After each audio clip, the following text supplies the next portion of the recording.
Bueno, entonces es el tercer panel del tercer encuentro de redes y está dedicado al tema accesibilidad. Entonces hoy vamos a tener la ponencia, la presentación de Leda Espelta, que es Leda es una experta en accesibilidad, ha trabajado desde 1974 como desarrolladora. Leda, si estoy errado, tú me corriges, por favor. Y desde el año 2001 ha trabajado con accesibilidad.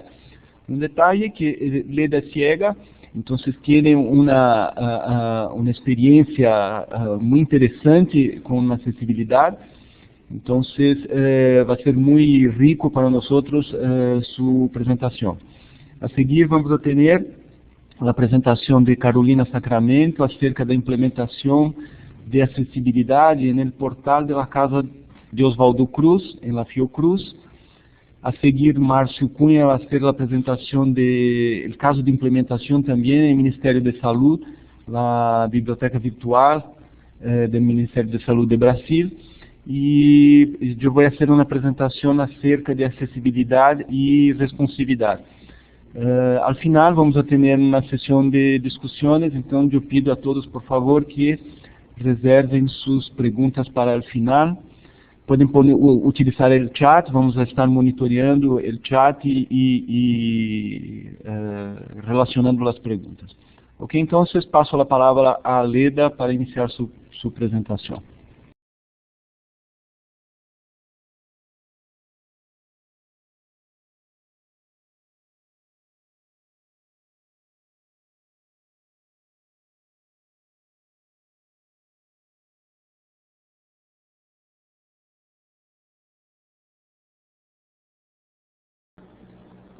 Já estou com a minha apresentação? Tá.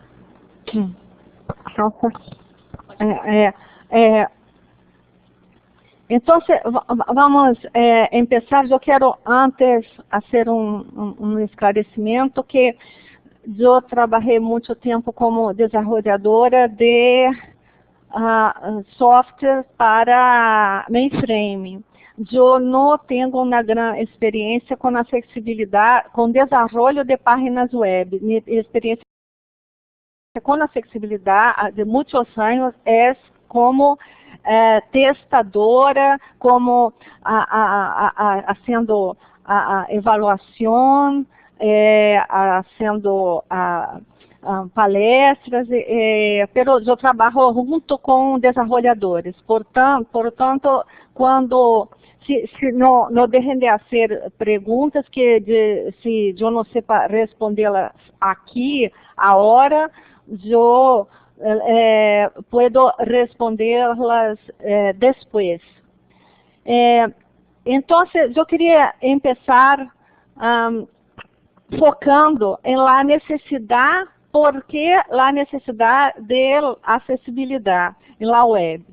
E me parece que la fuerza, né, la frase de Tim Berners-Lee é muito expressiva, né, porque a acessibilidade é parte la universalidade de la web. La universalidade de la web é la fuerza de la web. Então, quando nós trabalhamos por la acessibilidade, estamos trabalhando para defender nosso próprio trabalho. Quanto mais gente acessa a web, mais forte a web será. Bom, aqui está uma breve resumo de lo que será apresentado. Eu tentarei desenvolver estes 6 pontos. E minha apresentação está disponível já com o Júlio.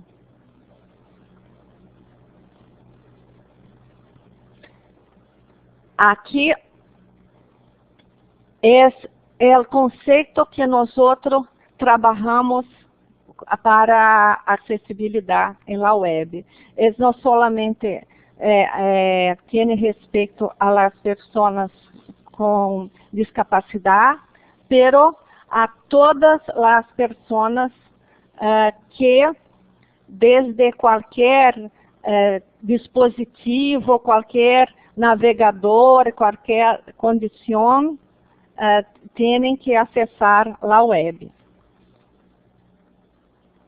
A diferença é que as pessoas com discapacidade precisam, com alguns tipos de discapacidade, necessitam de acessibilidade em todos os momentos.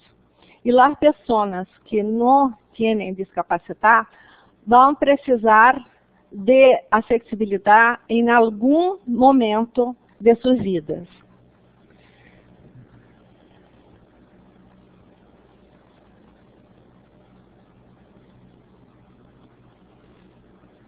Aqui é uma pequena estatística de uma projeção de como serão as pessoas de idade maior até 2050, porque as pessoas de idade mais avançada começam a ter problemas de visão, problemas de audição, problemas de coordenação motora e necessitam de acessibilidade, e cada vez mais as pessoas maiores são ativas e trabalham e fazem parte da sociedade e necessitam de acessar a web. Aqui é uma estatística de Brasil, com a grande quantidade de pessoas com deficiência. Aqui é uma estatística que não é muito recente, mas é uma projeção do grande número de pessoas com deficiência no mundo, com discapacidade.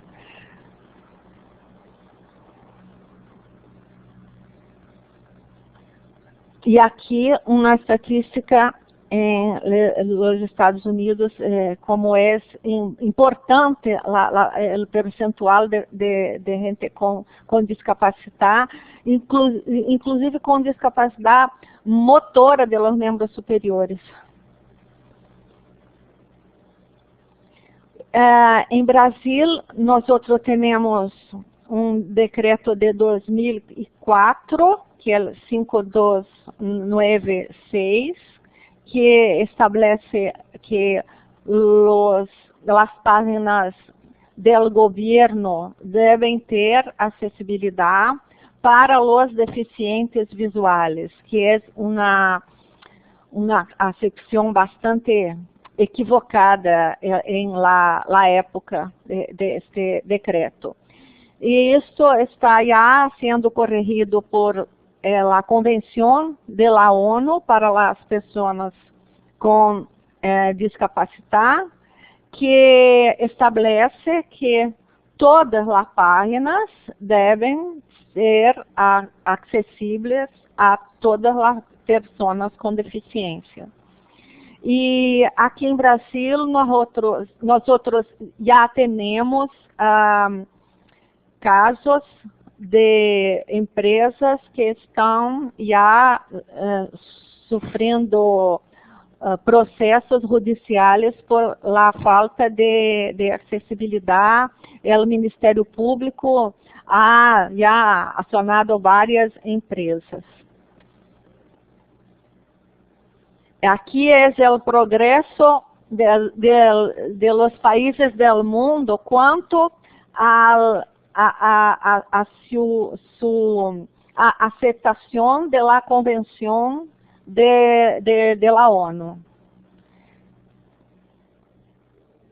Bueno, para empezar a falar de acessibilidade e como evaluar a acessibilidade, me gostaria primeiro fazer alguns esclarecimentos sobre os leitores de pantalla, leitores de tela em português.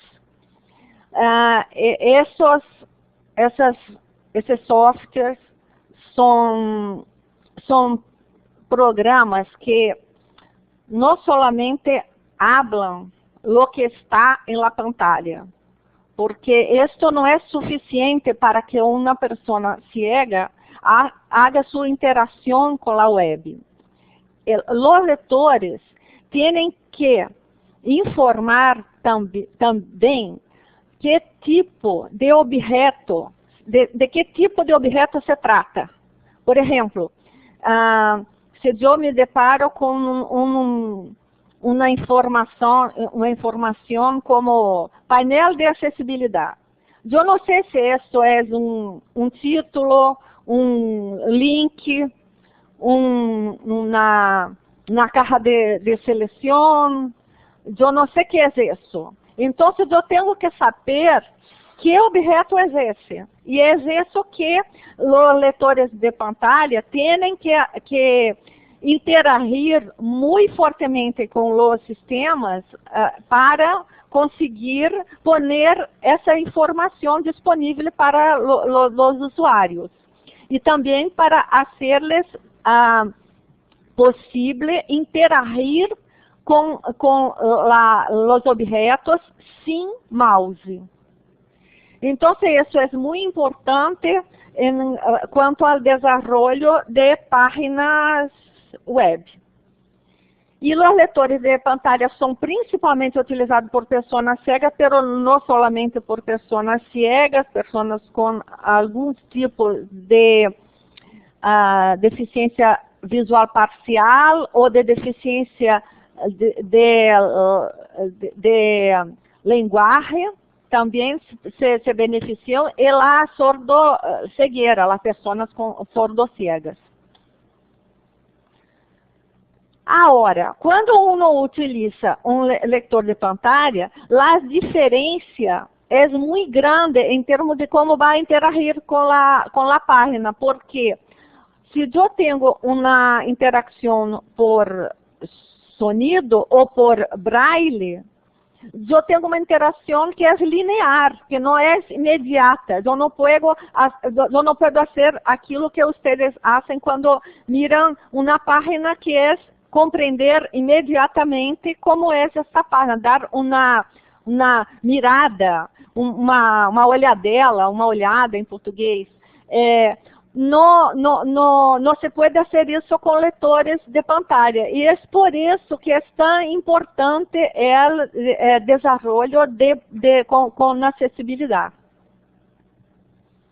Aqui são alguns de los lectores mais utilizados. Eu vou passar rapidamente por conta do tempo.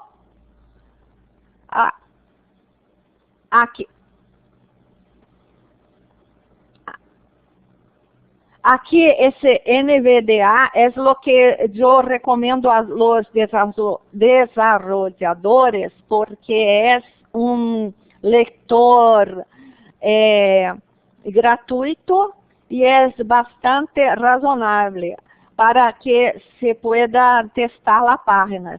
O grande problema é que para aprender a utilizar os leitores de pantalla para testar as páginas, há que se investir um pouquinho. Nós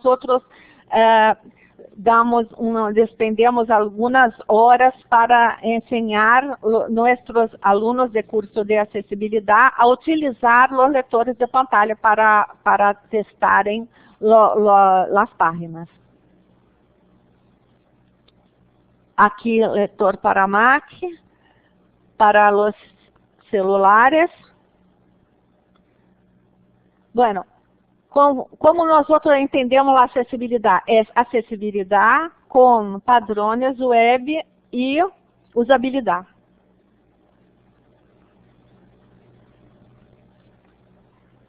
Bueno, aqui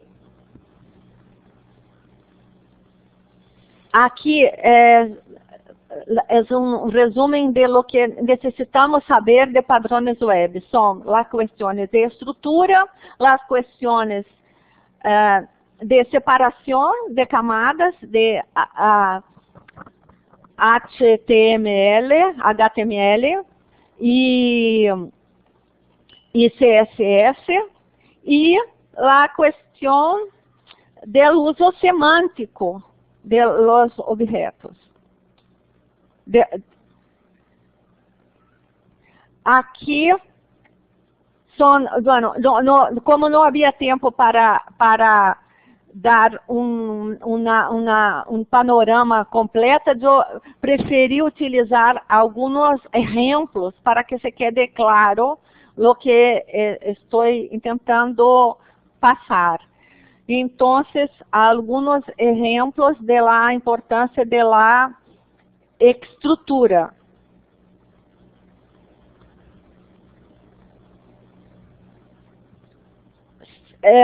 Son las cuestiones de compatibilidad. En términos de accesibilidad, un ejemplo, solamente un ejemplo, es ID y name son atributos que para que se pueda hacer accesible a todos los lectores de pantalla, hay que tener que serem duplicados. Isso é um exemplo,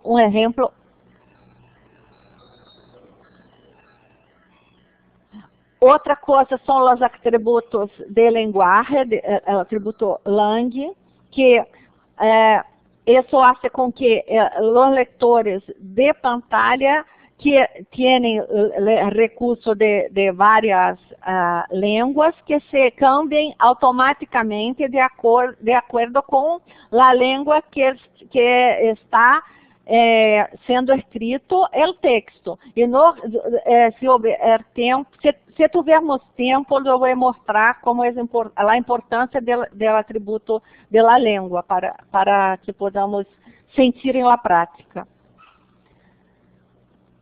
Outra coisa, então, é a separação de camadas. É que quando uno tem as características de apresentação do documento, que essas características de apresentação se quedem solamente no CSS e não mescladas no HTML. Porque se uno não tem como interpretar o CSS, ele vai ter dificuldade de compreender o conteúdo, se esse está misturado. Outra coisa é, se o conteúdo está mesclado com a apresentação e com, por exemplo, se estão sendo informados conteúdos por meio de cores ou de características solamente visuais, isso também vai dificultar a acessibilidade, principalmente das pessoas ciegas ou com problemas de visão ou com problemas de distinguir as cores ou com dispositivos que não distinguem bem as cores, por exemplo. Outra coisa são os tamanhos não absolutos e relativos, que devem ser utilizados para que se pueda alterar esses tamanhos de letras. Outra coisa são os contrastes de cores. Há evaluadores, há programas que evaluam os contrastes de cor. E os designers me informam que esse é um problema muito frequente em quase todas as páginas. Têm problemas de contraste de cor, contraste insuficiente.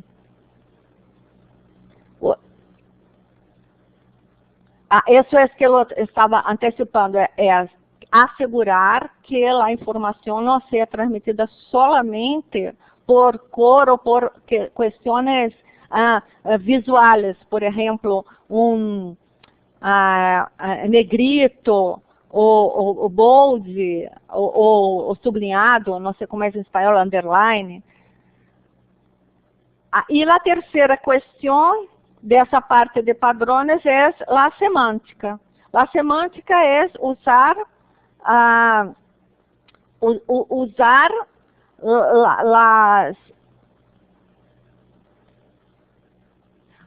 usar os atributos, usar os elementos como para os objetivos para os quais esses foram criados. Por exemplo, usar tabelas onde se estão apresentando dados a serem dados tabulares, usar headers onde são realmente headers e não para efeitos sencillamente visuais, por exemplo. E isso vai ser muito importante com a interação com os leitores de pantalla, por exemplo.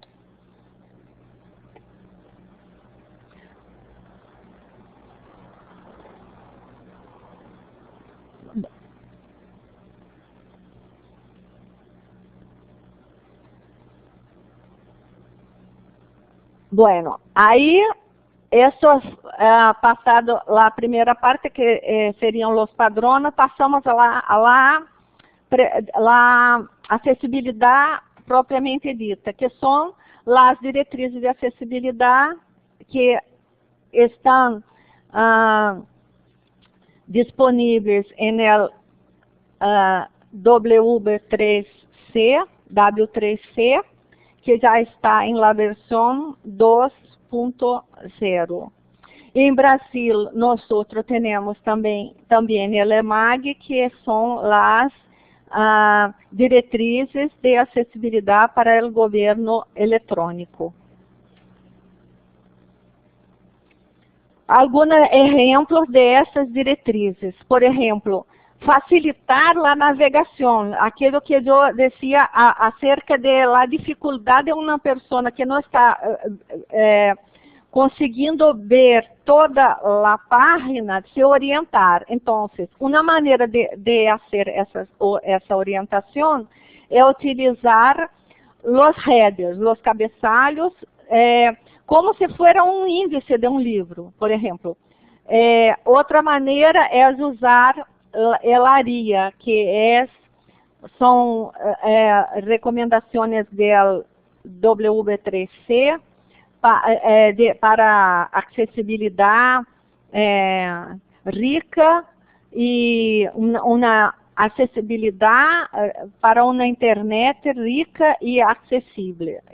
Aplicações para uma internet rica e acessível. Isso é a ARIA. E isso va a facilitar, el área tiene un recurso que son landmarks, que son regiones de las páginas que son facilmente utilizadas em HTML 4 ou 5 são perfeitamente integradas e que já estão implementadas com os sectores de pantalla e podem dividir regiões da página facilmente navegadas com lectores de pantalla, a mais allá de los headers também, quando são bem usados. Aqui é um exemplo de formulário, porque é um grande problema para a acessibilidade, são os formulários. E um grande problema por vários motivos, um deles quais é a correspondência entre o título do campo do formulário com o campo, porque visualmente esse título pode estar acerca do campo, pode estar cerca, perto, próximo. Pero se o leitor de pantalla não sabe que este é o título correspondente a esse campo, então isso precisa ser ser ligado através da codificação correta. Isso é apenas um exemplo. Aqui é um pequeno exemplo de tabelas,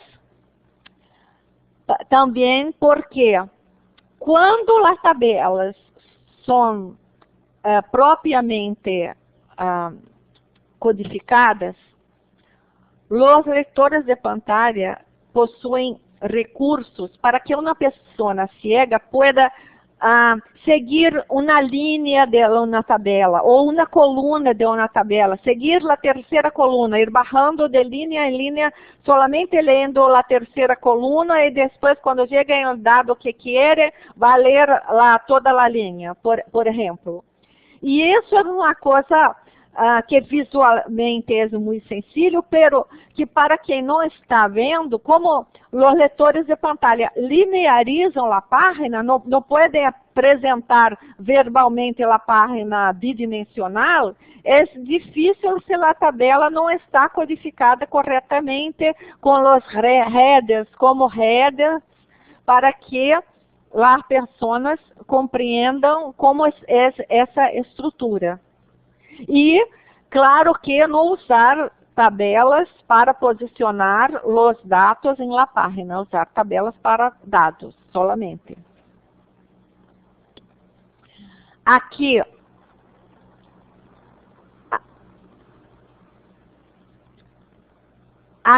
são os tipos de validações que nós utilizamos. Nós utilizamos várias modalidades de validações. Aqui são... Bueno, a questão é a seguinte. Existem vários evaluadores automáticos. Vamos a vê-los. Pero esses evaluadores automáticos de acessibilidade, eles é como um evaluador sintático, um corretor ortográfico ou um corretor sintático. Ele pode evaluar se a escrita está correta, pero ele não pode evaluar se o texto está compreensível. Então, é a mesma coisa. Os evaluadores automáticos de acessibilidade, eles podem evaluar, por exemplo, se uma imagem está com o atributo alt, que é o atributo que vai dar, onde se vai escrever o equivalente em texto, a explicação em texto de la imagem.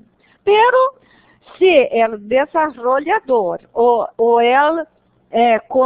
a pessoa responsável por el contenido ha puesto AAA, por exemplo, ABCD, ele não tem condição de evaluar que isso não vai explicar nada. Ou seja, muitas vezes, como se vê na página, imagem, por exemplo, imagem 1, por exemplo, que não quer dizer nada. Isso os evaluadores não podem evaluar.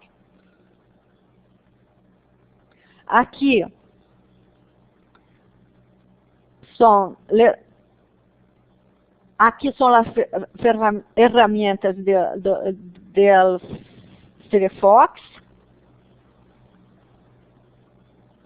Aqui se pode... Aqui são evaluadores de acessibilidade, que é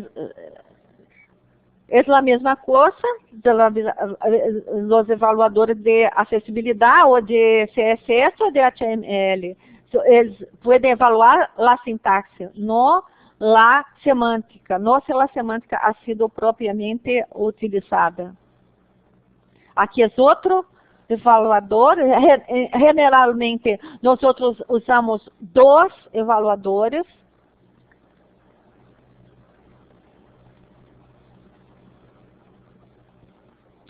Existem evaluadores de las diretrizes 1.0 e 2.0. Aqui um nivelador de color, teste de contraste, a avaliação de tempo de contraste. Aqui nosso país é muito grande, eu creio que é a mesma coisa em toda a América Latina, gente que tem banda larga no largo, banda larga estreita, e então que há que fazer páginas não muito pesadas para que sejam acessíveis a todos.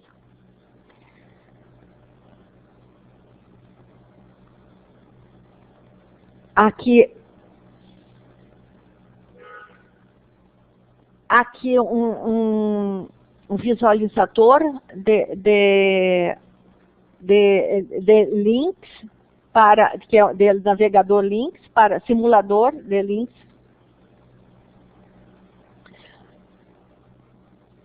Aqui um resumo de nossas estratégias para disseminar a acessibilidade e para como realizamos esse trabalho, fazendo avaliações, desenvolvendo páginas acessíveis, com palestras, com concursos e com consultoria para, por exemplo, ajudar uma equipe a criar normas internas a uma empresa, normas internas de avaliação, ou normas internas para publicação de uma página. Aqui, muito grata. Desculpem o tempo, que realmente eu estou vendo aqui que eu passei um pouco. Graças.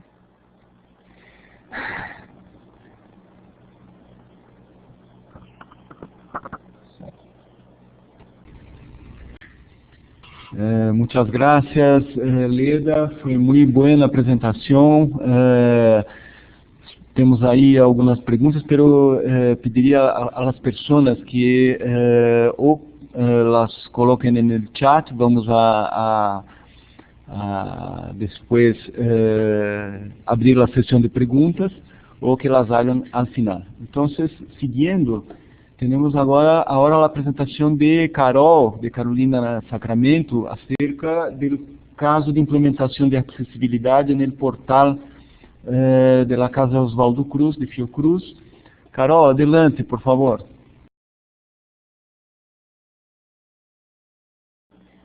Olá, boa tarde a todos. Peço só alguns segundos para eu abrir minha apresentação aqui e trocar. Nós estamos juntas usando o mesmo computador. Um momento.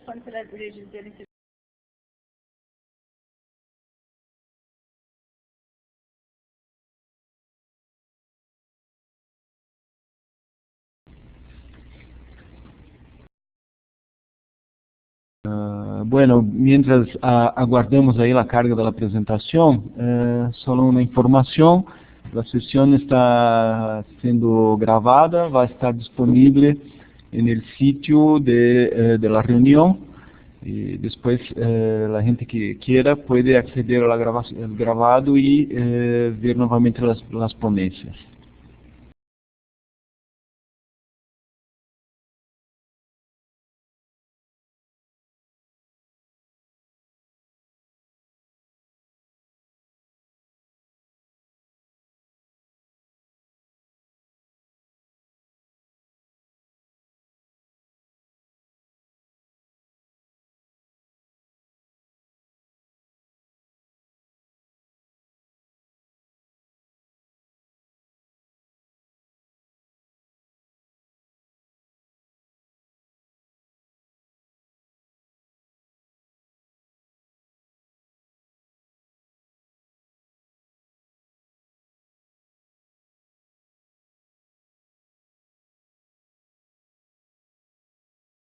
Não. Alô, gente, desculpe aqui, eu estou abrindo aqui a apresentação. O leitor de tela está ligado, Leda, mas não tem problema não, tá? Deixa eu ver se eu consigo... não, tá bom, eu acho que eu vou conseguir fechar agora. Ih, ele não está respondendo, não tem problema. Se ele ficar aqui falando, só está falando para a gente, não tem problema nenhum. Não, não é por isso não, é para a máquina ficar mais leve. Ah, sim. Para você conseguir fazer com mais Deixa eu ver. Entendi. Só um minutinho, gente. Estou tentando fechar o leitor de telas. Ele deu um probleminha aqui, está travando. Não. Ele não está respondendo. Não. Só um minutinho. Não tem problema não. Deixa eu ver se eu consigo abrir a apresentação. Pronto. Já estou na apresentação. Vou começar a falar sobre o case da Casa de Oswaldo Cruz. O que aplicamos de acessibilidade lá no nosso portal, tá? Antes de... começando a apresentação, deixa eu ver como é que eu avanço aqui, que eu não estou... Barra de espaço. Ah, tá. Pronto, consegui. Para começar a apresentação, eu quero falar um pouco da Fiocruz, para que vocês entendam assim, o contexto do nosso portal, o que ele apresenta para o público. Tá? A Fiocruz, para quem não conhece, é uma instituição vinculada ao Ministério da Saúde do Brasil e referência em pesquisa nas áreas de ciência e tecnologia em saúde. Tá? Ela é referência na América Latina. Tá? A Casa de Oswaldo Cruz é uma unidade da Fiocruz, né? E que é dedicada à preservação da memória da instituição, né? E às atividades de pesquisa em história das ciências da saúde, ao ensino, à documentação e à divulgação da história da saúde pública e das ciências biomédicas no Brasil.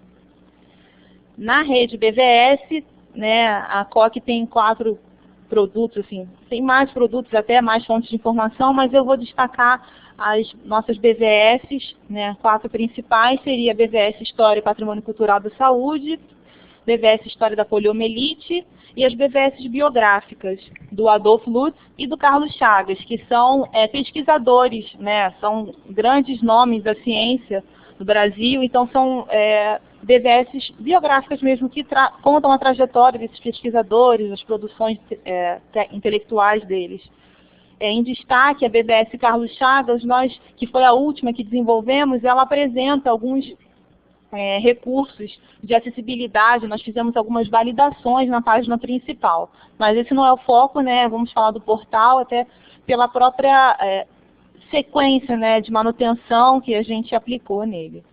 Eu sou Carolina Sacramento, eu trabalho na Fiocruz desde 2006, sou formada em informática e atuo no desenvolvimento e suporte de sites e sistemas para a web. Eu fui responsável pela acessibilidade no desenvolvimento do portal da COC. Então, os temas, né, o que vai ser abordado aqui, os tópicos dessa apresentação seria o que foi implementado, como nós tratamos a acessibilidade, quais são os critérios, né, para avaliar a boa qualidade da acessibilidade, o que significa manter o site acessível e os desafios que temos. Então, aqui tem uma ilustração da página principal do portal da COC e seu endereço abaixo, né, que é www.cocfiocruz.br. Então, para falar um pouco do que foi implementado, eu vou falar das motivações que nos levaram a pensar com um pouco mais de seriedade e na temática da acessibilidade e implantar em nosso portal. Em primeiro lugar, foi a lei 5296 de 2004, da época do projeto do portal, era o que existia de legislação e, como a Leda comentou na apresentação dela, é uma lei que trata de outros aspectos de acessibilidade, inclusive física, mas tem um capítulo que fala da acessibilidade em sítios e portais web para deficientes visuais apenas, embora esse não seja, né, o entendimento do que significa esse conceito. Mas existia uma obrigatoriedade de adesão dos portais aos padrões de acessibilidade. Deveria ter acessibilidade, na verdade, para deficientes visuais. Isso nos motivou a mudar o nosso portal, já que somos uma instituição do governo. Nós tínhamos um site que era todo feito em frames e assim, não havia a menor possibilidade de leitura de nenhum conteúdo. E aí, nessa reestruturação do portal, nós fizemos uma revisão total mesmo do que existia até o momento. Também, as recomendações de acessibilidade internacionais e nacionais, né, existia o WCAG 1.0 no início do nosso projeto, e o IMAG, que era a recomendação do governo eletrônico, né, e também uma própria conscientização da equipe a respeito da universalidade da web, né, da importância da web, não apenas para deficientes, motores ou visuais, mas para um público em geral, né? Pessoas que tenham com maneira de conexão restrita, que tenham opções diferentes de navegadores, e independente mesmo do dispositivo de acesso. Agora, nesse slide, tem uma fotografia do MAC apresentando. Essa foi a nossa primeira uma palestra que teve lá para a unidade inteira de conscientização e de sensibilização. Ele falou, né, o MAC também, assim como a Leda, é uma referência em acessibilidade, né, uma pessoa que trabalha com isso, é focada nessa temática, e ele falou sobre o que é acessibilidade para um público bem amplo, não foi só para os desenvolvedores, ele falou para toda a unidade da importância, passou um vídeo muito interessante, foi realmente o início mesmo da conscientização dentro da unidade sobre isso, sobre esse tema. Tá?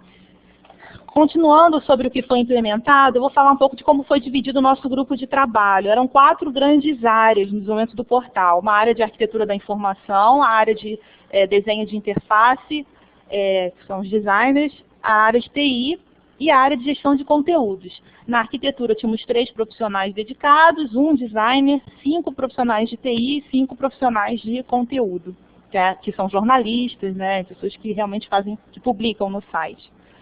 Então, o que nós fizemos? Eu vou separar assim, 3 exemplos de cada uma dessas grandes áreas, por isso que eu quis falar, porque como nós trabalhamos com uma equipe multidisciplinar assim, dentro da web, né, cada um com uma função, nós identificamos recomendações em cada uma das áreas que precisariam ser consideradas por aquela equipe, né, durante o seu trabalho de construção do portal. Então, eu vou só separar 3 exemplos e ilustrar desses 3 um.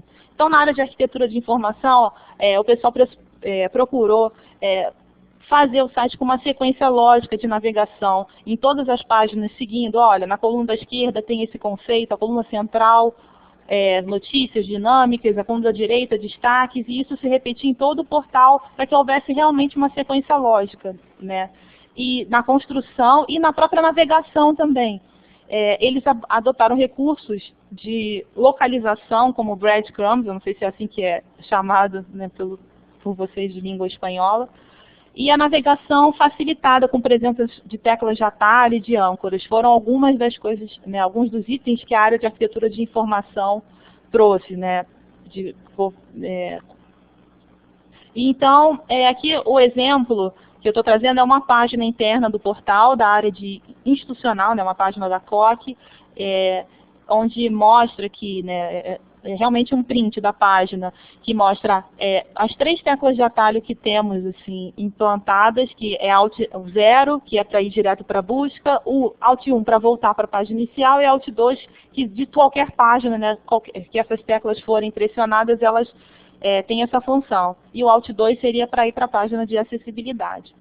Tá? Além disso, também, nós incluímos no início do código aquele âncora para ir direto para o conteúdo, para evitar a leitura de todos aqueles ícones, né, todos aqueles elementos que fazem parte de todas as páginas, como barra do governo, como menu, itens de menu, para que a pessoa, já dentro de uma navegação, pudesse ir direto para o conteúdo do site. Tá? Na área de desenho de interface, eu também destaquei 3 exemplos. Uma foi a ampliação e redução do tamanho das letras, né, das fontes da página, e isso, embora os navegadores eles tenham esse recurso, a gente encontra também na página, alto contraste, que é fazer uma visualização em preto, né, com fundo preto, né, com um contraste bastante forte para que possibilite, né, as pessoas que tenham cromodeficiência tenham mais facilidade de ler aquele conteúdo. E também trabalhamos com layout elástico, que seria a página, né, não é o fluido que se adapta a qualquer dimensão. O elástico a gente partiu do mínimo, né, no lançamento do portal era 800 por 600, após isso, que foi esse ano, né, quando nós fizemos uma atualização na estrutura, incluindo mais elementos e mais conteúdo, nós colocamos o mínimo em 1024 por 768, devido a um estudo da designer com relação às métricas de acesso, né, as ferramentas estatísticas deram esse panorama de que o mínimo que da maioria das pessoas que navegam no nosso portal tinham essa resolução. Então, essa resolução, no mínimo, né, ela se adapta de 800 por 600, agora, em 1024 por 768, até um máximo da tela. Enfim, aqui o exemplo de desenho de interface são os elementos que podem ampliar, reduzir o tamanho da página, da mesma forma que nos exemplos anteriores, é um print do portal, agora da página principal, onde está destacado aqui esses ícones que permitem o aumento, a restauração, a diminuição e o alto contraste. O alto contraste não impacta nas imagens, né? Mas a parte textual do conteúdo ela fica toda, né, em alto contraste. Na área de tecnologia da informação, destacamos 3 itens também, entre outros, que foi a customização da ferramenta que usamos, né, a ferramenta CMS, o Joomla, que usamos no nosso portal, para exigir preenchimentos de atributos. Nós não customizamos o Joomla para o uso, assim, geralmente o back-end dessas ferramentas não tem acessibilidade, né, para leitores de tela terem facilidade, enfim. Nós não fizemos essa customização porque no caso lá da COC não haviam pessoas na equipe que, no momento, né, que fossem fazer o uso do back-end e que tivessem essa dificuldade, que exigissem isso. O que fizemos de customização foi realmente mudar em algumas coisas a ferramenta para garantir a acessibilidade. No caso de alguns módulos, né, que tenham imagens, por exemplo, é necessário, é obrigatório preencher o atributo alt, por exemplo. Entre outras coisas, no próprio, naquele formuláriozinho, né, o HTML área, a gente modificou algumas coisas para melhorar a acessibilidade. O uso correto de marcação XHTML, né, é fundamental, a gente procurou fazer isso na área de TI. E também o uso de recursos alternativos ao JavaScript, né?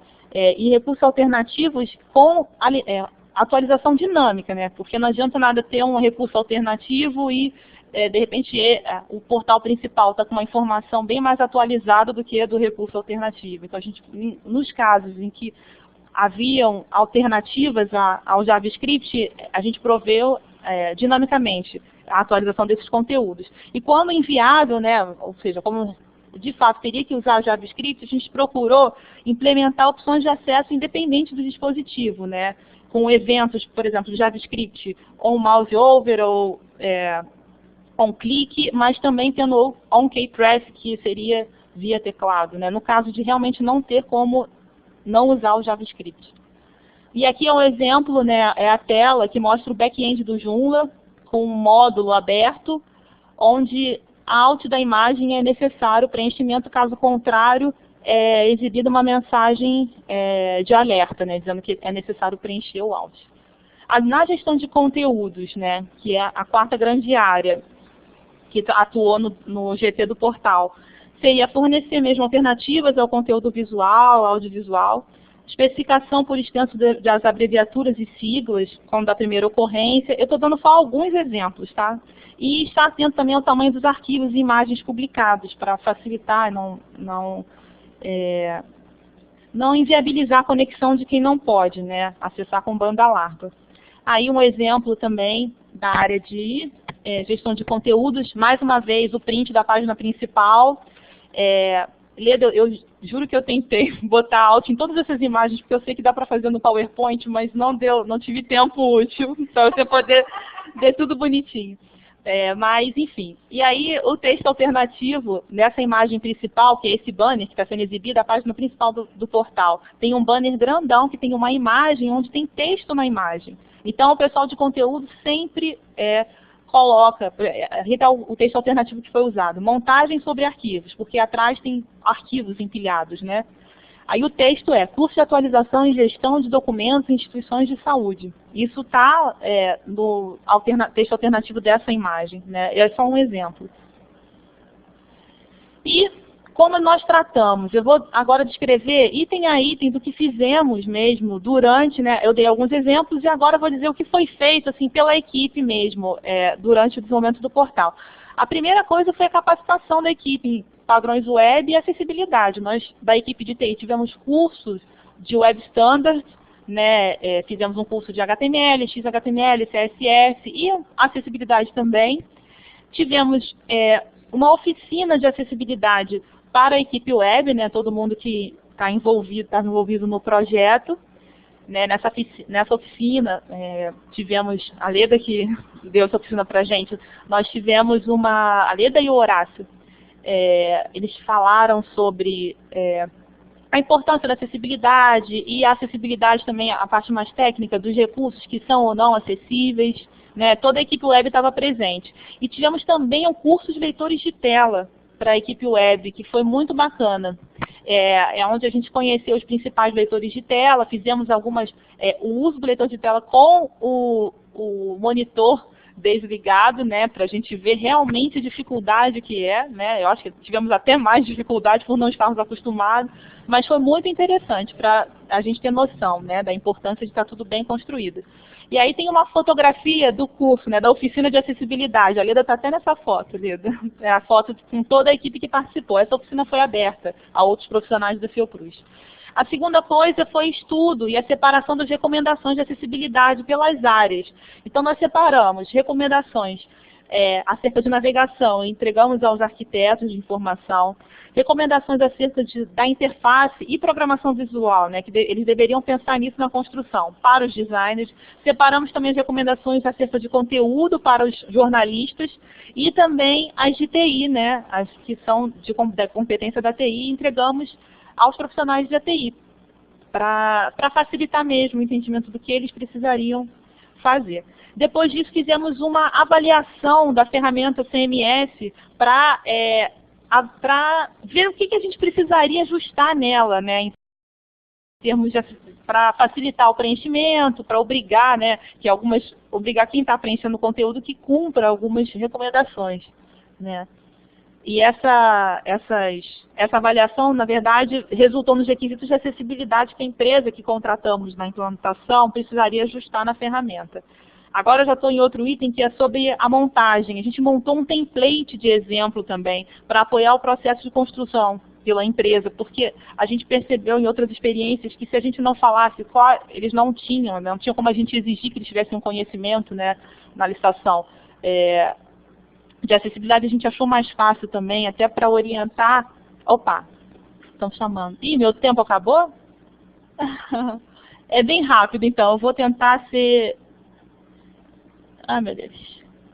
Deixa eu ver aqui o que vocês estão falando. Meu tempo acabou, gente? Eu vou continuar aqui, 5 minutos. Tá, eu vou continuar aqui para ser bem mais rápida, né? Então, a seguir, esse aqui é o template. Fizemos uma conscientização aos editores do portal acerca do tema. Fizemos avaliação com validadores automáticos, o da Silva e o Web Examinator. Na época do lançamento, a gente tinha AAA, né, nas validações automáticas. E nos dois, no da Silva e no Web Examinator. E hoje, né, em julho desse ano, no da Silva tudo bem, continuamos com AAA, mas no Web Examinator já passou para A, nossa validação automática. Então nós temos que fazer uma avaliação, né, parece que foi um erro na validação das folhas CSS. Tá? Além disso, também comprometimento dos editores com acessibilidade, acompanhamento após o lançamento e inserção de ações de acessibilidade no mapeamento de processos, para a gente garantir que haja sempre competência instalada na unidade, independente das pessoas que estiverem lá trabalhando. Aí, além disso, assim, os critérios com a nossa experiência, que a gente julga ser importante para a avaliação da boa qualidade, da acessibilidade. Então, a construção baseada em padrões web, recomendações da WCAG, avaliação com ferramentas automatizadas e, acima de tudo, a validação humana, né, pelos desenvolvedores e também por especialistas em acessibilidade, preferencialmente pessoas com deficiência, porque eles sabem, assim, às vezes o que a gente nota, ou a gente coloca uma coisa e fica redundante e de repente a pessoa que está usando mesmo o software tem uma outra percepção disso.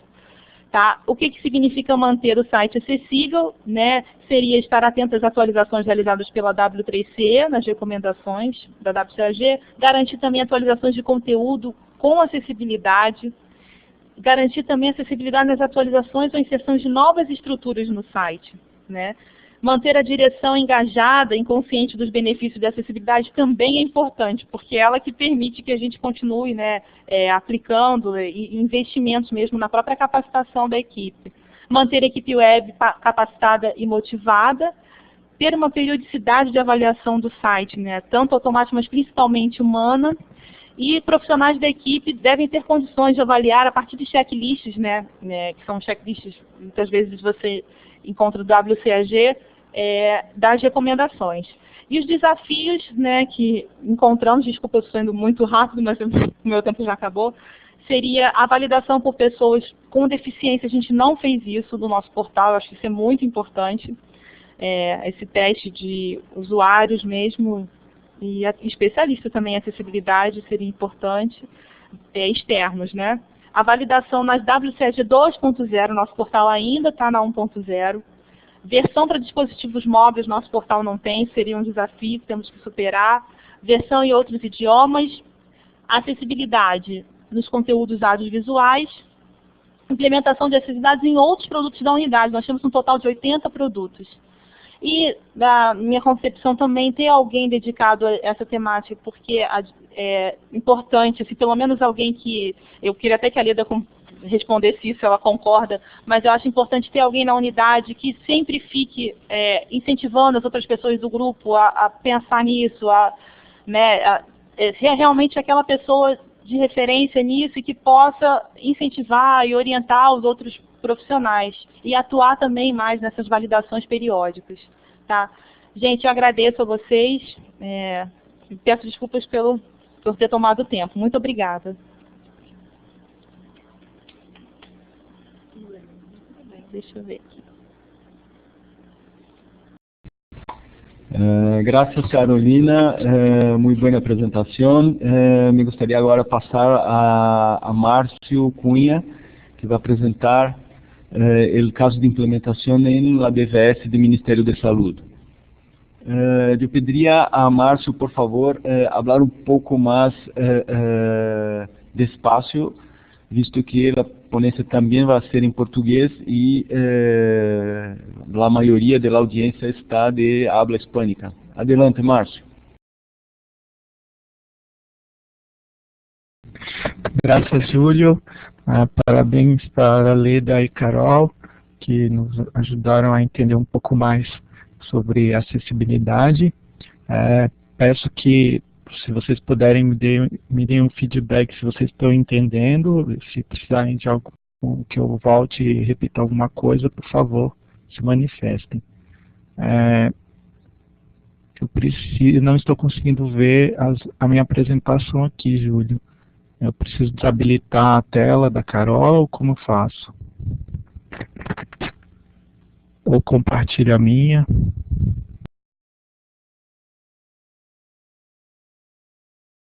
Um momento, por favor, Márcio. Estou tentando aqui. Eu pediria a Carol se, por favor, encerrar o compartimento aí de sua pantalla, para que nós podamos agarrar desde aqui.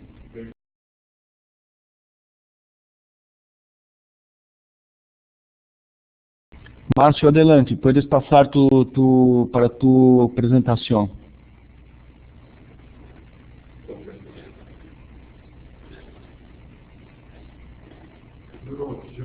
Eu sei. Cliquei no botão errado.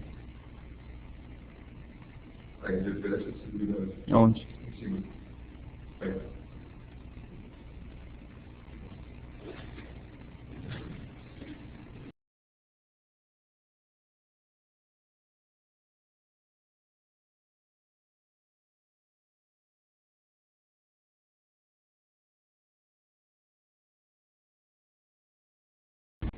Márcio, adelante. Todos podem ver a primeira diapositiva. Por favor, me dê um sinal, por favor. Ouvindo? Sim, agora sim.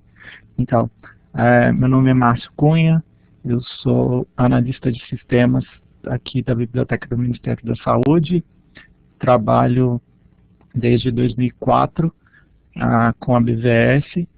Nossa equipe já foi um pouco mais vasta, hoje ela está bem reduzida.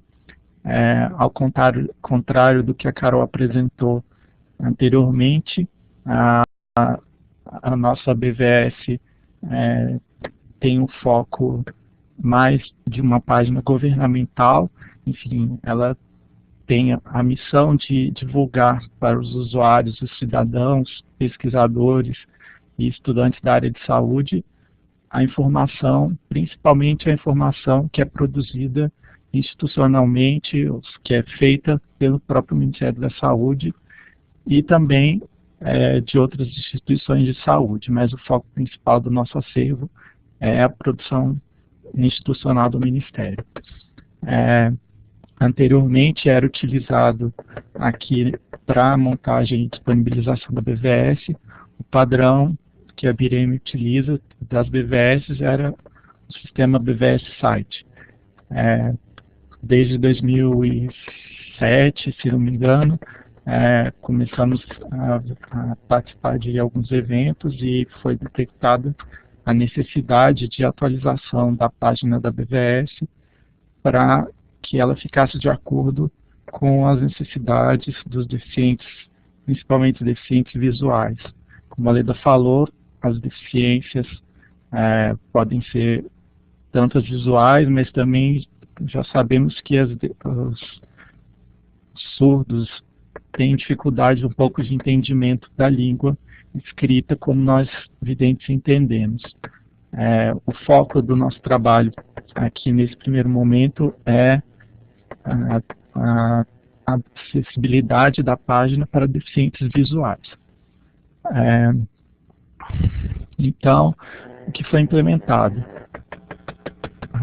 Estou mudando o slide, espero que carregue em breve aí para vocês.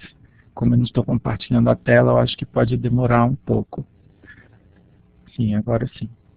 Então, o site da BVS, como eu já tinha dito, era gerenciado pelo sistema BVS Site. Então, por meio do termo de cooperação que nós temos com a Optus aqui no Brasil e com a parceria da BIREM, foi feito um projeto que era para fazer a atualização desse sistema. Dentre várias alternativas, foi identificado o gerenciador de conteúdos WordPress, foi a alternativa escolhida. Dentro dela, para que se mantivessem os padrões do modelo BVS, o que a gente seguia anteriormente para disponibilização de conteúdo, a arquitetura da informação, a parte dos mecanismos de busca do IAX para recuperação das fontes de informação nas bases de dados, a gente utilizou o WordPress. Para que ele continuasse nos dando toda essa compatibilidade com o modelo que já vínhamos utilizando, foi feito o desenvolvimento pela BIREM de um plugin específico para BVS dentro do WordPress, que mantém a cara, o layout, digamos assim, dos sites do modelo, possibilitando a integração com o novo mecanismo de busca de fonte de informação, que é o IAX.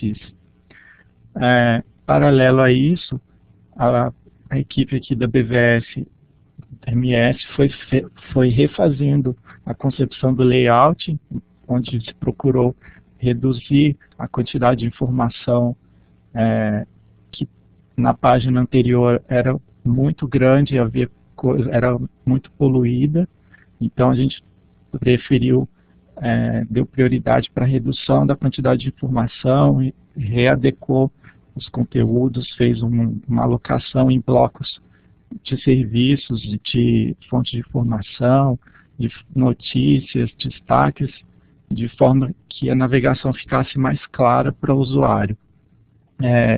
Nós temos contato com o usuário por meio do nosso Fale Conosco, a gente recebe alguns feedbacks do que está acontecendo, então a gente tenta trabalhar nesse sentido e está sempre tentando melhorar as formas de acesso à informação para o cidadão, que é o nosso foco aqui na BVS-MS. Continuando com o que foi implementado, após a disponibilização da ferramenta pela BIREM, foi feita uma migração do conteúdo do BVS Site para o WordPress. Isso foi feito pela BIREM. Posteriormente foi marcado como se fosse um workshop, um hands-on, para customização dos conteúdos importados do site antigo para o WordPress. Esse hands-on durou uma semana, foi feito lá na Birem, em São Paulo. Aqui do Ministério participamos eu e mais duas pessoas que trabalham comigo na alimentação do site. Nesses dias nós conseguimos migrar 80% das páginas da nossa BVS, que ela é uma página com bastante conteúdo. Tem páginas que nós trabalhamos que estavam fora do BVS site, que precisam ser integradas dessa forma para dentro dessa ferramenta, de forma que todo esse conteúdo passe a ser acessível. Ainda não, a página, para esclarecer, ainda não está disponível. Ainda estamos na fase final de implementação desse projeto. Atualmente a página que está no ar não é essa que está acessível ainda, a gente ainda está nesse processo de finalização. E como o tema estava bem adequado a essa reunião, o Júlio fez o convite para que a gente pudesse apresentar esse caso que está sendo desenvolvido. Aí, o terceiro passo, depois da liberação da ferramenta, foi a validação do site, já com conteúdo migrado para dentro da ferramenta nova, do site da BVSMS, por meio do site da silva.com.br, que é um outro validador de site. Ele já consegue fazer a avaliação tanto dos padrões do EGOV, que são os padrões do governo brasileiro para acessibilidade, quanto os do WCAG. Então, ele fez essa verificação da página, recomendou as alterações no código para atender os requisitos de acessibilidade. Aqui, eu já posso mostrar para vocês a interface de como ficou a nova página. Com relação ao contraste de cores, a gente tentou trabalhar com layout já com fundo claro e as letras bem escuras, demonstrando que para que o contraste, a gente não precise de uma alteração de cor muito grande, que as pessoas consigam ver o layout da mesma forma, sem precisar fazer tantos ajustes. Ainda precisamos fazer aqueles testes que a Lida citou, para ver se essas cores realmente estão com contraste suficiente, mas acredito que esteja bem próximo já do ideal. Aqui a gente organizou a informação de uma forma mais clara, deixamos mais espaços em branco, para que, desculpa, tinha passado a tela, para que a navegação fique mais fácil. A ideia é que ela seja mais linear, como a Lida explicou que os leitores de tela trabalham, então ele conseguiria ir lendo todas essas opções de forma mais simples, sem dificultar muito para o usuário. Uma outra parte que eu ainda vou falar daqui a pouco é a parte de navegação direto para os blocos de conteúdo. Isso é uma das próximas etapas que a gente pretende implementar, é a criação para que o leitor de tela já faça o acesso direto aos conteúdos do site, sem ter que passar por toda a estrutura de menus aqui do lado esquerdo, a pesquisa em cima, esse banner, para aí sim chegar aqui no meio, na parte de acesso à biblioteca, que é onde estão as nossas fontes de informação. A próxima tela já é a tela onde foi feita a avaliação no site da Silva.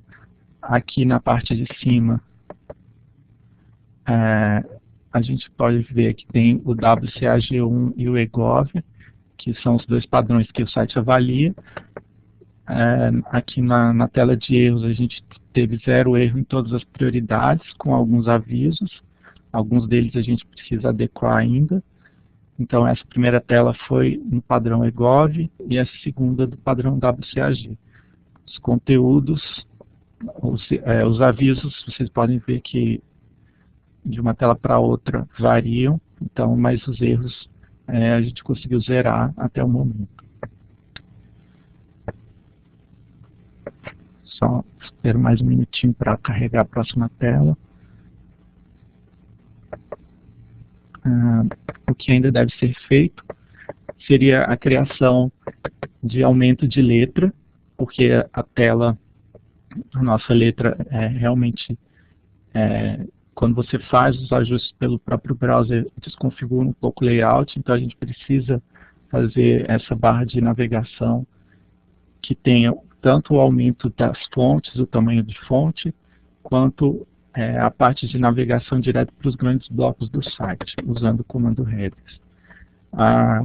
Depois, realizar a validação humana para verificar a navegabilidade e, posteriormente, essa correção de erros e que não são identificados pelos validadores de site.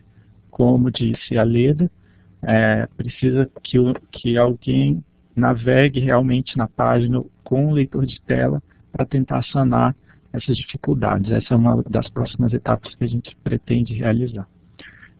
Uma recomendação é evitar também que as janelas sejam abertas em pop-ups ou em novas janelas, pois elas tornam a navegação inacessível aos deficientes visuais, uma vez que eles desconfiguram o histórico e interferem na opção voltar do navegador. Quando a pessoa sai da tela, para ela voltar fica um pouco mais complicado. Também tentamos tornar o site amigável, facilitando a navegação por meio do teclado, usando a tecla Tab, como a Leda comentou, fazer os ajustes nos formulários que a gente tem para fazer contato com o público, de forma que os campos tenham os mesmos nomes dos labels de cada campo, para que a pessoa não se perca na hora do preenchimento da informação. Vamos carregar o próximo. O que significa manter o site acessível para nós é ter sempre claro que o público-alvo é o deficiente visual nesse momento, que isso demanda um trabalho e um estudo constante para evitar que as alterações feitas no dia a dia comprometam a navegação e a acessibilidade do site para as pessoas com deficiência. Porque quem não trabalha voltado para manter a acessibilidade tem a tendência, até mesmo quem trabalha, tem a tendência de disponibilizar os conteúdos voltados para quem não tem deficiência. E para que o conteúdo seja realmente acessível, ele precisa de testes constantes para que ele se verifique se todas as recomendações, que são vastas, sejam respeitadas e que você não cometa nenhuma falha, tanto na sintaxe, quanto no desenho, quanto na navegação, quanto na utilização de código errado para a validação do seu site. A cada conteúdo publicado, sempre testar, sempre que possível, testar a navegação pelo teclado e utilizando algum leitor de tela de forma a simular a navegação do usuário, além de fazer constantes verificações nos leitores no site de validação, para verificação do código, e se manter atualizado com as novas tecnologias. Aqui no próximo slide eu coloquei as imagens das cartilhas do eGov, que eu estou utilizando como padrão para manter o site, tentar manter o site acessível. Na verdade, o desafio das páginas do governo é atender a todos esses critérios, porque são muitos. Das 4 que eu destaquei aqui nas imagens, a cartilha de codificação, temos a cartilha de administração de sítios, a cartilha de redação web, cartilha de acessibilidade do governo eletrônico.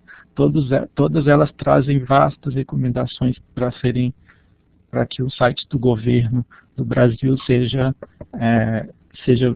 disponível para o cidadão de forma clara, para que ele entenda de forma fácil e consiga acesso aos serviços que o governo presta e que pretende prestar ao cidadão da melhor forma possível.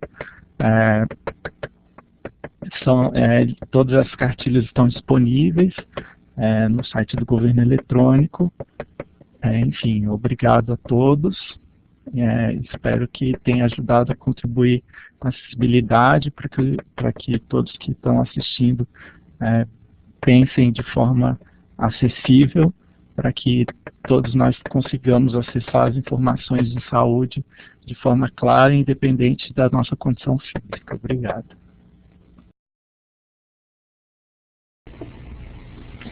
Gracias, Márcio, por sua apresentação acerca da implementação em Ministério de Saúde do Brasil. Bueno, en la secuencia yo voy a hacer una presentación, déjame pasar el próximo diapositivo acá, acerca de acessibilidade e diseño responsivo, lembrando mais uma vez a todos que al final teremos una sesión para las preguntas, ¿ok? Bueno, entonces voy a empezar mi presentación. Que vai ser sobre acessibilidade e desenho responsivo. Os tópicos que vou apresentar vai ser uma mirada acerca de dados estatísticos, falar um pouco de adaptação, o conceito de adaptação versus optimização, falar um pouco do que é desenho responsivo e o que e como implementar. Então, nessa pantalla, eu apresento dados estadísticos acerca de, bueno, não se pode ver o que está na pantalla, isto é uma provocação, porque isto é o que passa quando entregamos a la gente um conteúdo que não pode ser mirado por todos os espectadores, por todos os usuários. Então, agora, entregando de maneira correta, então todos podem ter acesso ao conteúdo. Então, os dados estadísticos da OMS, temos cerca de 40 a 45 milhões de pessoas ciegas, estatísticas mundiais. Então, isto representa uma quantidade de gente, de pessoas ciegas, do tamanho de um país como a Argentina, da população de Argentina. É como se todo um país fosse ciego. Então, 135 milhões sofrem limitações severas. Então, é como se tivéssemos um país do tamanho de México, por exemplo, com dificuldades severas de visão, não? Então, esses dados mostram a nós a importância deste tema de acessibilidade. Demonstra además que não temos o direito de não entregar conteúdos que sejam amigáveis a todos os tipos de leitores, não? Então, para as computadoras, para leitores de pantalla, e outros tipos de dispositivos, não? Então, é mais do que simplesmente fazendo uma referência aqui, que há pouco falávamos com o Renato aqui, que não é uma opção, verdade? É uma obrigação entregar conteúdos válidos. Então, falando um pouco de los dispositivos, não? Então, temos que entregar, esta é uma ilustração de uma pessoa que se chama Kevin Cornell. Então, temos aqui vários flotantes com diversos formatos. Então, esse é um pouco do universo que enfrentamos, não? Então, teremos que entregar nossos conteúdos formateados a cada um em diversos formatos, não? Para atender a diversos tipos de usuários. Então, isto, falando um pouco, por exemplo, do universo que se apresenta hoje, não? Então, acesso por via telefone móvel, por os devices mobile. Então, hoje mobile não é mais uma opção que temos, é quase uma outra obrigação, não? Temos 49,7% dos usuários de telefonia móvel nos Estados Unidos utilizando smartphones e acedendo à internet, acedendo a nossos conteúdos em diversas formas, não? Então, isto surge a primeira pergunta. Então, se eu vou começar a distribuir meu conteúdo a dispositivos móveis e a outros tipos de conteúdo, a outros tipos de devices, a primeira pergunta é: hacer apps ou não hacer apps, não? Hacer mi contenido listo para criar uma aplicação específica para dispositivos móveis ou trabalhar no web. Então, essa é a primeira decisão que há que tomar enquanto desenvolvemos nossas interfaces, não? Esta decisão implica, por exemplo, se eu tomo a decisão de que vou fazer apps, então a segunda decisão que tenho que tomar é apps para, isso tomando solamente os mais grandes de mercado, não? Apps para iOS ou apps para Android. Isso significa que temos que ter o equipo todo treinado e preparado para desenvolver para iOS e, además, para Android. Então, isso, em termos de custo e de tempo de desenvolvimento, representa há que pensar acerca disso, não? E se, por outro lado, tomamos a opção de desenvolver para o web, uma das possibilidades que temos é adoptar uma abordagem responsiva, não? Então, o que é responsividade? Então, é ter um contenido que pueda responder a vários tipos de devices. Ou seja, se miramos acá nesta figura que é de Apache Couch, não? CouchDB. Então, se temos, como marco aqui, vocês conhecem? Ok. Um momento, por favor. E aquela com uma estreguinha aqui. Temos esta, por exemplo, esta pantalla é uma pantalla com o conteúdo mirado desde uma pantalla de uma computadora desktop. Esta por uma outra computadora de ancho mais curto. Esta, por exemplo, para um tablet. Esta para um teléfono, não? Então, o mesmo conteúdo é adaptado aos diversos devices que se pueda ter.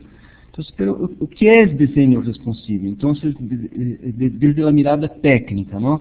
Então, é construir páginas que tenham um markup HTML5 adicionado de técnicas de CSS3 para proporcionar uma boa experiência de usuário, não importa o navegador ou dispositivo de acesso. Outra premissa de desenho responsivo é as plantilhas flexíveis. Então, a utilização das unidades de medidas relativas, por exemplo, não? Então, todo é marcado utilizando percentagens ou medidas relativas como EMs, ter, por exemplo, grids fluidos.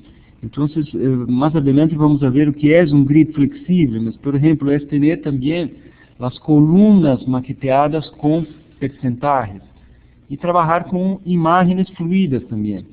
Há técnicas para, por exemplo, entregar imagens em tamanho adequado ao tipo de device que está sendo a requisição.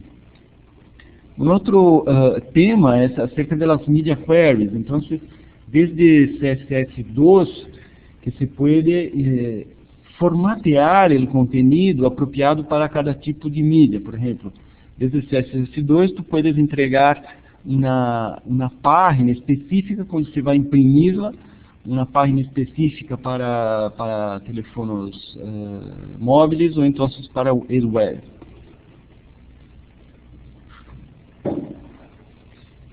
Assim um pouco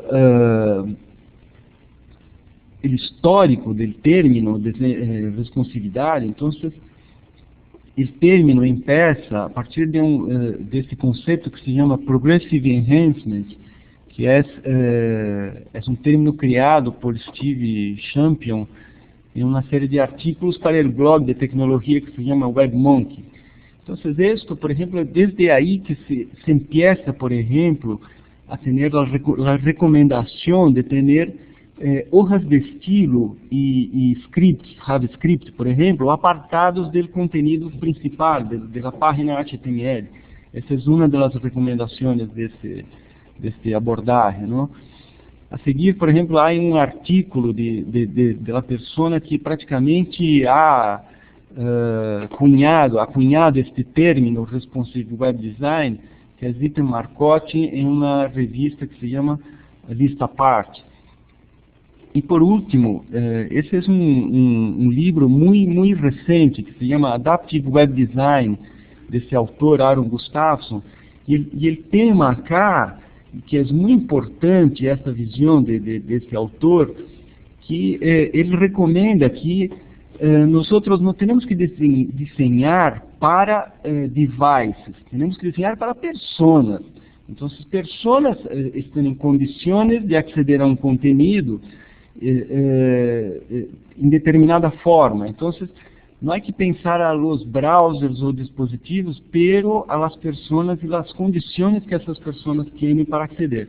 Então, um exemplo, por exemplo, há situações, por exemplo, hipotético, não? Então, em Haiti, em uma situação de crise, muitas vezes a pessoa tem um computador muito antigo, com baixa conectividade, e tem, por exemplo, um Internet Explorer 6. Então, temos que pensar que o conteúdo deve ser lido da mesma maneira em todas as versões de navegadores, e não importa a generação, não, do navegador. Então, um pouco mais adelante, quais são então os benefícios de desenho responsivo?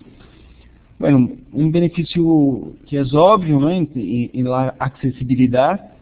Há benefícios significativos para Search Engine Optimization, desde que a partir da premissa de que as páginas são construídas de uma forma mais organizada. Um ganho significativo também com o markup semântico. Então, em HTML5, se pode, por exemplo, há uma tag agora que se chama article. Então, você pode marcar um trecho de código que é um article. Isso eu me acordo, por exemplo, na época que se maqueteava com tablas, e a partir de aí se começou a maquetear com divs, não? O que passou foi um ganho significativo à medida que tu poderias poner classes e IDs em las divs. Pero o que passou com o tempo é que muitas vezes nós que desenhamos páginas sabemos que muitas vezes para ter um recurso visual tu empiezas a poner divs dentro de divs, dentro de divs, dentro de divs, e caímos novamente no erro que teníamos quando maqueteávamos com tablas. Então, se há necessidade de poner divs dentro de divs para um recurso visual, está errado, porque tu estás forçando, tu não tens mais uma hierarquia que é lógica em tu código. Tu estás forçando, usando um artifício para ter um resultado visual, não? E por fim, uma boa relação de custo-benefício para a implementação e mantenimento das páginas e dos sistemas. Bueno, acá, hablando um pouco em termos de frameworks, há muitos frameworks para implementação de desenho responsivo. Então, eu estou aqui enumerando alguns. Nós em Vireme hemos testado um pouco mais detalhadamente Twitter Bootstrap, que utiliza também um framework chamado Less. Eu vou falar um pouquinho de Twitter Bootstrap, que para nós nos pareceu interessante, mas basicamente o que passa com Twitter Bootstrap e com todos os outros frameworks, por exemplo, implementam grids que tu podes definir um grid que vai ter, por exemplo, neste caso, 12 columnas, e tu puedes, a partir de tu código, maquetear com um markup muito sencillo, por exemplo. A partir de um grid de 12 colunas, a Calc está maqueteando, por exemplo, este caso de uma coluna de 4 e uma coluna de 8. É muito sencillo maquetear com isso. E esse framework inteiro te entrega uma linha fluida. Então, não importa o ancho de la pantalla, tu vas a tener sempre este resultado, ¿no?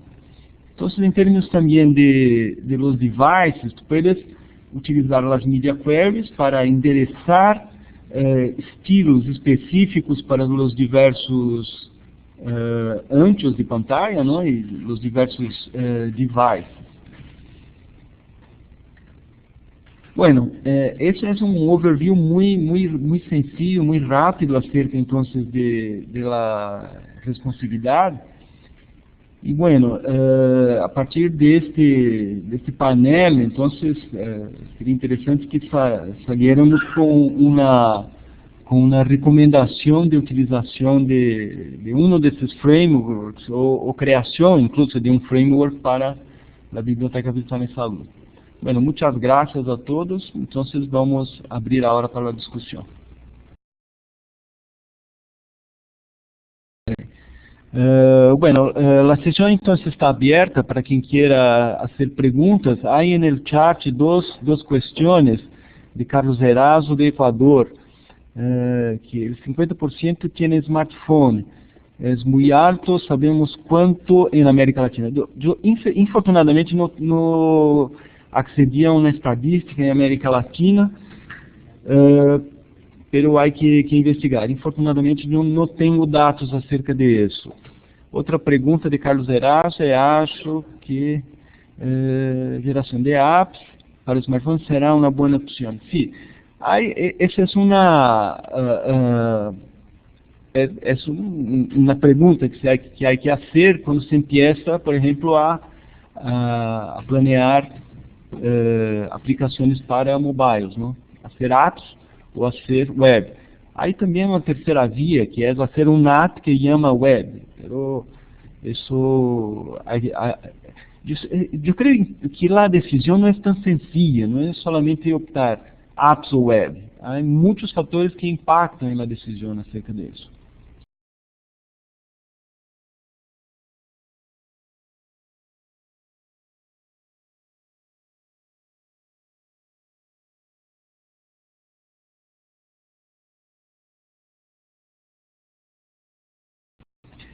Bueno, Heitor de Birene está aqui, puso uma pergunta a Leda. Acho que a desabilidade cognitiva é um dos tipos mais difíceis de se lidar. Existe algum trabalho nesse sentido para se incluir as pessoas à internet? Leda, por favor.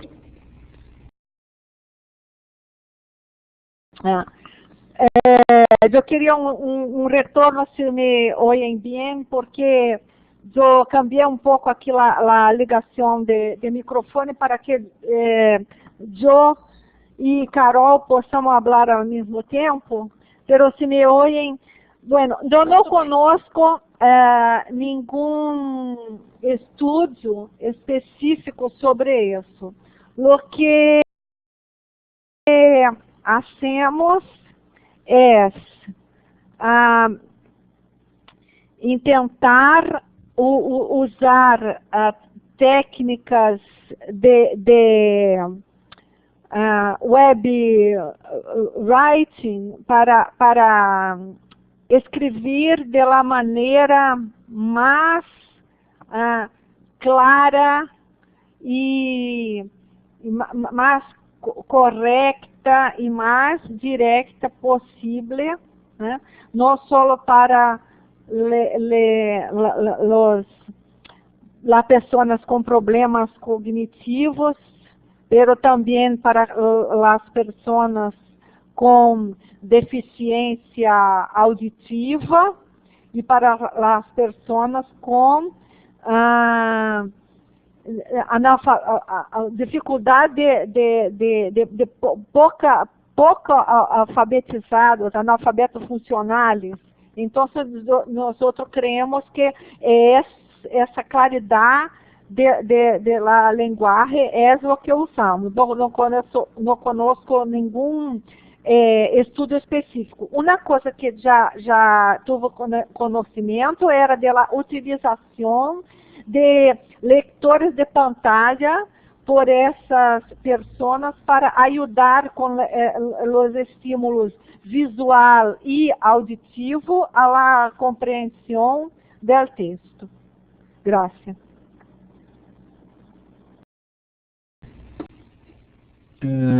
Gracias, Leda. Aí creio que uma outra pergunta com respeito à Lei 5296 de 2004, que se refere a documentos e páginas de sua esfera, ou estaduais e municipais também. Se entendo bem, se refere à esfera federal ou também a los estados e municípios. Te passo, Leda, por favor.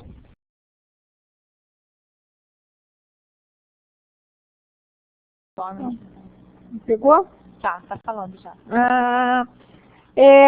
Eu não tenho certeza porque de la lei especificamente, porque eu conosco iniciativas tanto a nível federal, como estadual, como municipal, basadas em la lei. Pero eu não me acuerdo especificamente do texto, pero eu creio que há motivado ações em las três esferas de administração. Gracias, Leda. Aqui há uma outra pergunta em chat que foi hecha por Renato, é para Carol. Carol, é acerca do monitoreio de acessos a la página de COC por los discapacitados visuales. Se ustedes tienen el log de acesso e se hubo algum cambio en los acessos después de la implementación de accesibilidad en el portal. Carol, por favor.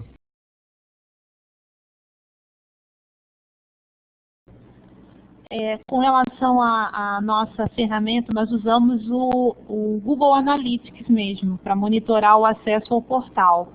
O Google Analytics possui uma área que permite a visualização por quantidade de navegadores distintos de internet. Então, ele mostra quantos usuários navegaram com Internet Explorer, Mozilla, mas não tem nada especificamente que trate, né? Eu nunca percebi, mesmo muitas vezes navegando pelo WebVox, que é o navegador do DOSVox, a contagem desse navegador, entendeu? Porque ele, quando não são esses mais conhecidos, ele coloca como others, né? E também, eu não sei, assim, ele não implementa isso, mas eu não sei se seria tão preciso também, porque, por exemplo, a Leda está usando aqui o JAWS e ela faz a navegação pelo Internet Explorer, entendeu? Então, assim, essa contagem do Analytics não diferenciaria a Leda, por exemplo, de outras pessoas que também usam o Internet Explorer, tá? Então, assim, na ferramenta que usamos, eu desconheço essa contagem por pessoas com deficiência que fazem uso do portal.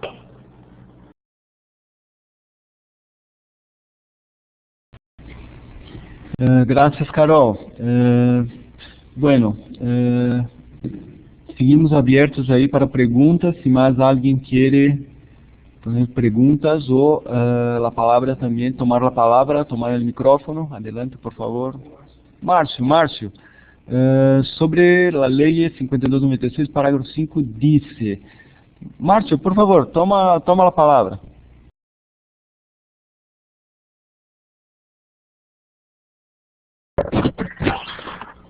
Só complementando a resposta aí da Leda, eu consegui acessar a lei aqui, e no parágrafo 5º, o artigo 5º, ela diz que os órgãos da administração pública direta, indireta e fundacional, as empresas prestadoras de serviços públicos e as instituições financeiras deverão dispensar atendimento prioritário às pessoas portadoras de deficiência ou com mobilidade reduzida.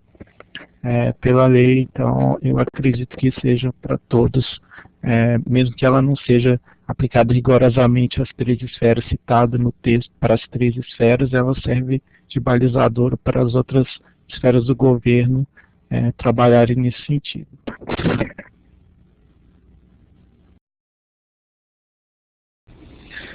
Graças, Márcio.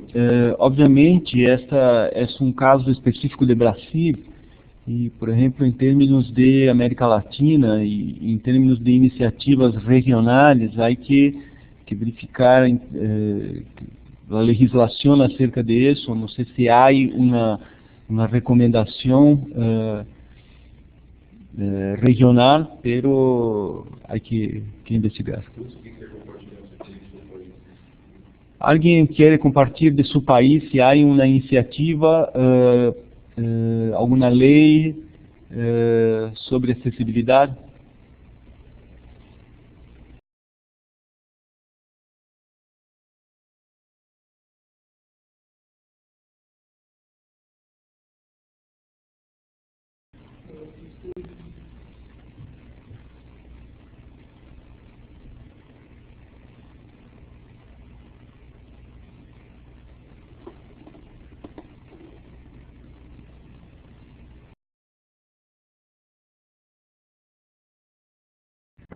Sim, Heitor, elas estão disponíveis sim no site do EGOV. Eu vou tentar copiar o link, porque eu não coloquei na apresentação. Eu tirei as fotos ontem à noite delas, mas acabou não dando tempo de eu pegar o endereço. Eu vou passar aqui para vocês, só um minutinho.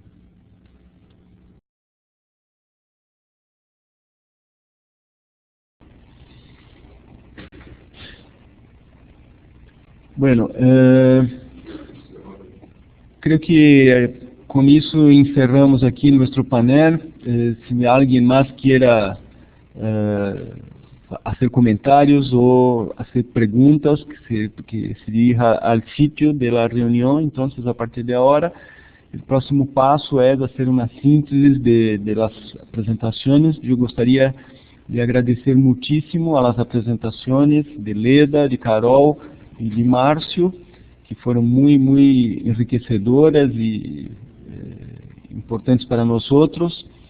E agradeço a todos pela presença e hasta a próxima.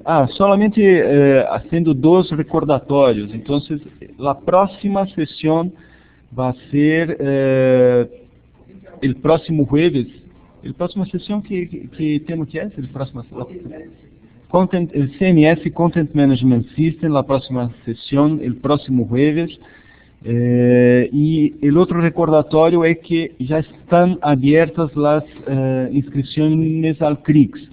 Então, se vocês vão ao sítio, já está disponível o formulário para registro e participação do CRIX. Ok, muitas graças então a todos por la presença e participação. Hasta a próxima oportunidade, então. Disponibilizei aí os sites onde estão as cartilhas no site do governo eletrônico. Despeço, obrigado a todos pela atenção e espero que tenham gostado da minha apresentação. Um abraço e até a próxima.